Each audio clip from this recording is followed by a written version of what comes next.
다 함께 기도하심으로 8월 12일 화요일 매일 예배 시작하겠습니다. 기도하시겠습니다.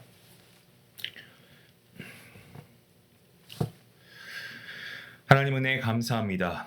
이 시간 우리의 죄를 대신 지시고 십자가에 피 흘려 죽으신 그리고 사흘 만에 부활하신 예수 그리스도의 은혜를 다시 한번 감사하며 나아갑니다. 당연한 듯 예배 자리에 앉아 있습니다만 사실 그 어떤 것도 당연한 것이 없음을 고백합니다. 예수님의 십자가의 죽으심이 없었다면 우리는 여전히 죄 가운데 있었을 것이고 영원한 형벌을 우리가 받을 수밖에 없는 정말 죄의 진노를 받을 수밖에 없는 존재였음을 고백합니다. 소망 없는 그러한 우리의 인간을 하나님께서 불쌍히 여기시고 구원하여 주시고 아버지 주님의 자녀 삼아 주신 것 하나님의 은혜이며 또 감사할 그러한 내용인 줄로 믿습니다. 하나님 이 시간 주님의 십자가로 인해 우리가 자유함을 얻었고 하나님의 자녀가 되었고 영생을 소망하게 되었으니 하나님의 구원받은 백성으로 오늘도 기쁨과 감사함으로 살아갈 수 있도록 하나님 우리와 함께하여 주시옵소서. 오늘도 예배 가운데 갑니다. 하나님 우리가 이 예배를 드리는 데 있어서 정말 형식적인 예배가 아니고 감격과 감사가 담긴 거룩한 예배 드리게 하여 주시옵소서. 주님의 십자가를 깊이 묵상하게 하시고 늘 겸손하게 주의 말씀 앞에 나아갈 수 있는 주의 모든 백성들에게 허락하여 주시옵소서. 모든 예배를 주님께 맡기옵고 감사하오며 이 모든 말씀 살아계신 우리 주 예수 그리스도의 이름으로 감사하며 기도하옵나이다. 아멘. 찬송가 340장 함께 하시겠습니다.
오늘 함께 볼 말씀은 에스겔서 16장 35절부터 52절까지의 말씀 되겠습니다.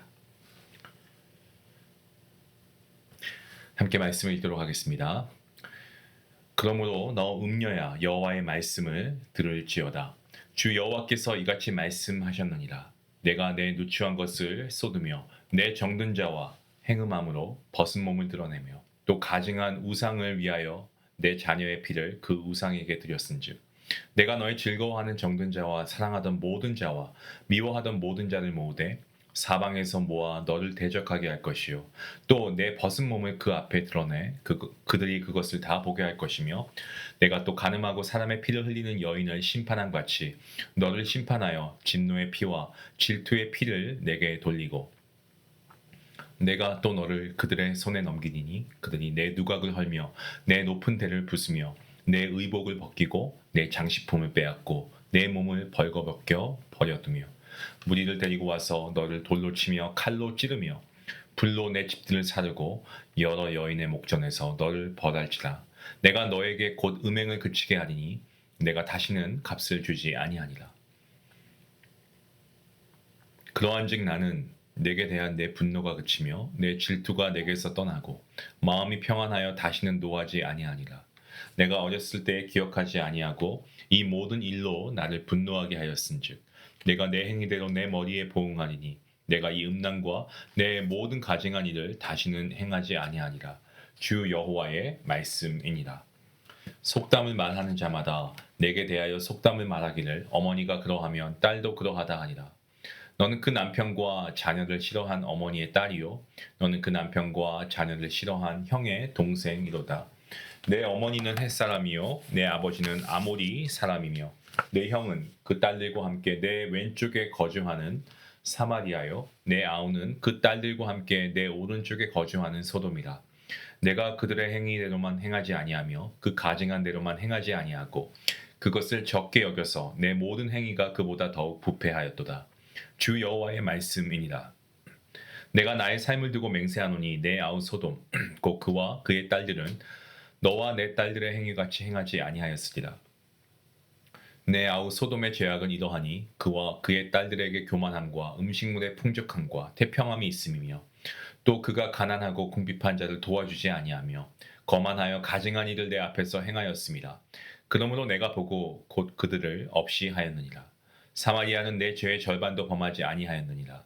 내가 그들보다 가증한 일을 심히 행하였으므로 내 모든 가증한 행위로 내 형과 아우를 의롭게 하였느니라. 내가 내 형과 아우를 유리하게 판단하였은즉 너도 내 수치를 담당할지니라. 내가 그들보다 더욱 가증한 죄를 범함으로 그들이 너보다 의롭게 되었나니 내가 내 형과 아우를 의롭게 하였은즉 너는 놀라며 내 수치를 담당할지니라. 아멘. 오늘 본문 말씀은 하나님께서 예루살렘을 향해 심판을 선언하시는 말씀입니다. 하나님께서는 예루살렘을 뭐라고 부르십니까? 음녀라고 부르십니다. 그리고 은혜를 저버린 타락한 도성의 실체를 드러내고 계십니다. 예루살렘은 태어날 당시 아무런 보호도 받지 못하고 버려진 여아와 같았다라고 말씀드렸습니다. 하지만 하나님께서 어떻게 하셨습니까? 씻기시고 입히시고 왕후의 자리까지 앉히십니다. 하지만 예루살렘은 어떻습니까? 자신을 구원하신 하나님을 저버리고 그 은혜를 망각하고 우상 숭배에 빠집니다. 무속적인 신앙에 가까운 태도로 아무 신에게나 정성을 바치고 심지어 자녀들을 이 몰렉이라고 하는 우상 신에게 인신공양하는 정말 극악무도한 죄를 저지릅니다. 하나님께서는 이스라엘이 우상에게 힘쓴 행위에 대해서 통탄하십니다. 그래서 본문 35절 말씀에 너 음녀야 여호와의 말씀을 들을지어다 라고 말씀하시죠. 우상 숭배의 죄악 이것에 대해서 하나님께서는 이 세 가지로 지적하고 계십니다. 첫 번째로 우상 숭배의 재산을 낭비했다라는 것이고 두 번째는 하나님보다 애굽, 아시리아 같은 강대국을 더 의지했다라는 것이고요. 세 번째로 그들의 자녀를 우상에게 제물로 바쳤다는 거죠. 하나님께서는 예루살렘이 의지하던 나라들을 모아서 예루살렘을 수치스럽게 하시겠다라고 말씀하십니다. 이것은 공의로운 재판으로 예루살렘을 심판하시겠다라는 하나님의 말씀입니다. 율법에 따라 간음과 살인은 사형에 해당하는 죄였기 때문에 그렇습니다. 하나님의 열심 그리고 하나님의 질투는요. 하나님의 거룩한 사랑에서 비롯된다라는 사실입니다. 우리가 10계명 중에 제2계명 하나님은 질투하시는 하나님이시죠. 하나님은 그 백성이 우상의 마음을 빼앗기면 정말 참을 수 없어 하십니다. 왜냐하면 하나님은 그 백성을 사랑하시기 때문에 그렇습니다. 때문에 하나님의 백성이 다른 신을 섬기면 하나님께서 심판하십니다. 예루살렘이 이토록 타락하게 된 근본 이유가 있습니다. 바로 자신들의 이 시작점, 출발점을 잊어버렸기 때문입니다. 그래서 오늘 본문 43절 말씀에도 이렇게 이야기하고 있습니다. 너가 어렸을 때를 기억하지 아니하며 라는 말씀으로 시작하죠. 하나님의 은혜를 망각하면 당연히 우상 숭배와 타락의 길을 걷게 되어 있습니다. 자기가 누구인지 어디서 왔는지 잊은 백성은 반드시 무너지게 되어 있습니다. 본문 44절부터 그리고 52절까지의 말씀 보시면 이 예루살렘의 죄악이 얼마나 이 중한 죄였나, 이 사마리아와 소돔을 비교해서 설명하고 있지 않습니까? 44절 말씀에 속담을 말하는 자마다 내게 대하여 속담을 말하기를 어머니가 그리하면 딸도 그러하다 하리라. 모전여전이라는 경멸적인 속담으로 예루살렘이 비정한 어머니보다 더 악하다라는 그러한 말씀입니다. 사마리아는 우상 숭배로 인해 먼저 멸망한 북이스라엘의 수도였습니다. 그리고 소돔은요, 불과 유황으로 심판받은 도시 아니겠습니까? 하나님께서는 예루살렘의 형제가 왼쪽에 있는 사마리아 그리고 오른쪽에 있는 소돔이라고 말씀하십니다. 하지만 그들보다 예루살렘이 더 큰 죄를 범했기 때문에 그들이 오히려 의롭다 평가될 지경이다 라고 말씀하시죠. 특히 소돔의 죄는 어떻습니까? 우리가 아는 것처럼 탐욕과 나태함, 가난한 자에 대한 무관심, 소돔의 죄였습니다. 본문 49절 내용을 보시면 또 알 수 있죠. 예루살렘은 그보다 훨씬 더 가증한 일을 했기 때문에 본문 51절 말씀에 사마리아는 내 죄의 절반도 범하지 아니하였다고 말씀하십니다. 하나님의 은혜를 가장 많이 받은 백성이 그 은혜를 저버릴 때 그의 심판은 가장 엄중할 수밖에 없죠. 은혜를 많이 받은 자는 더 큰 책임이 따르고 은혜를 잊으면 심판의 근거가 됩니다. 이 말씀은요, 오늘날 저와 여러분에게 동일하게 적용되는 말씀입니다. 하나님께서 나를 어떻게 구원하셨는지, 어디서부터 부르셨는지를 기억하며 살아가는 것이 은혜에 대한 올바른 반응입니다. 그 기억이 있을 때 우리는 교만하지 않고요. 그 기억이 있을 때 우리는 우상에 빠지지 않고요. 그 기억이 있을 때 우리는 하나님을 뜨겁게 사랑할 수 있게 됩니다. 하나님은 단순히 우리의 실패를 보시고 안타까워하시거나 우리의 죄악을 보시고 심판하시는 분이 아니시고 그 실패의 원인이 무엇인지도 분명히 밝혀주십니다. 예루살렘이 타락한 이유가 무엇입니까? 그들의 어렸을 때를 기억하지 않았기 때문이죠. 하나님께서 처음 우리를 찾아오신 은혜, 하나님이 우리를 찾아오신 겁니다. 우리를 불러 구원하신 그 사랑을 우리가 잊어버리고 망각할 때 그 순간 우리는 가장 위험한 자리로 가게 된다라는 사실입니다.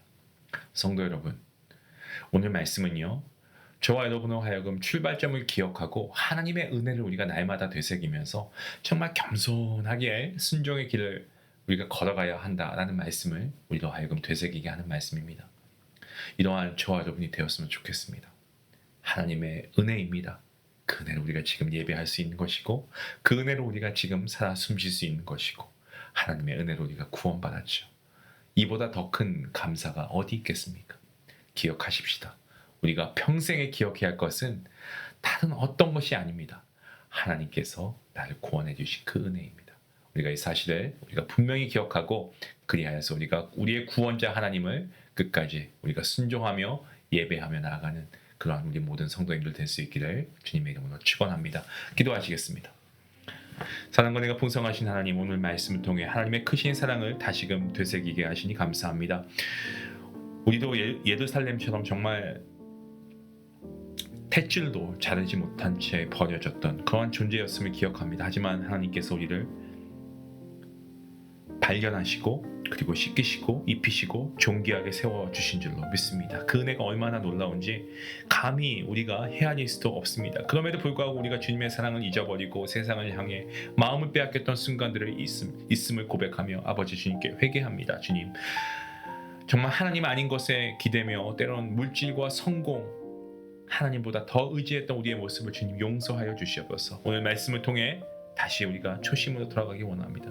주님과 그 첫사랑을 회복하기 원합니다. 주님, 주님과 함께했던 정말 주님의 사랑을 깨닫고 회개했던 그 시간을 다시금 기억하게 하시고 주님의 사랑에 감사하며 흘렸던 그 눈물을 다시금 흘릴 수 있는 우리의 모습이 되길 원합니다. 영적 순결함과 정결함으로 하나님 앞에 다시 서게 허락하여 주시옵소서.